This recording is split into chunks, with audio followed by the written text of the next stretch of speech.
मित्रांनो, आज आपण स्पीडचा ॲव्हरेज कशा पद्धतीने काढायचा आहे ते पाहणार आहोत. तर प्रश्न आहे, एका ट्रेनने 60 किलोमीटर पर आवर वेगाने प्रवास केला आणि परतीचा प्रवास 40 किलोमीटर पर आवर वेगाने केला. तर संपूर्ण प्रवासाचा ॲव्हरेज स्पीड किती?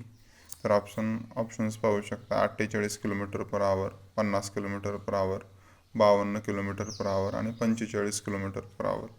अजून एकदा प्रश्न बघा. एका ट्रेनने 60 किलोमीटर पर आवर वेगाने प्रवास केला आणि परतीचा प्रवास 40 किलोमीटर पर आवर वेगाने केला. तर संपूर्ण प्रवासाचा ॲव्हरेज स्पीड किती होता? तर यावेळेस बरेच जण गल्लत करतात की याचा डायरेक्टली ॲव्हरेज काढतात. 60+40/2 बरोबर 50, पण बऱ्याच वेळा ते चुकीचं असतं. तर याच्यासाठी एक फॉर्म्युला असतो की जर 2 स्पीड असतील तर या ठिकाणी आपण 2 into speed 1 into speed 2 upon speed 1 plus speed 2 average speed. Okay, average speed is equal to हे सूत्र आहे. जर 3 स्पीड असतील, average speed for 3 is equal to 3 into S1 into S2 into S3 upon S1 plus S2 plus S3.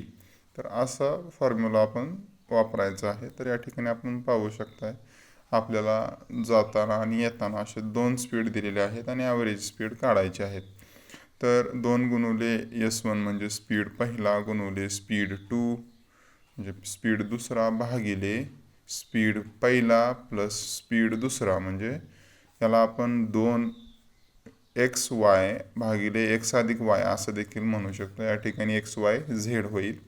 तर पाहूया, 2 गुणुले या ठिकाणी पहिला स्पीड आहे 60 किलोमीटर पर आवर, दुसरा आहे 40 किलोमीटर पर आवर भागिले पहिला स्पीड आहे 60 अधिक 40 बरोबर,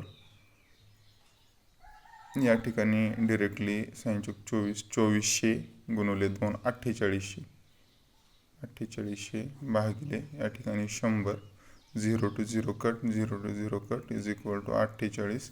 तर त्या ट्रेनचा ॲव्हरेज स्पीड आहे 48 किलोमीटर पर आवर.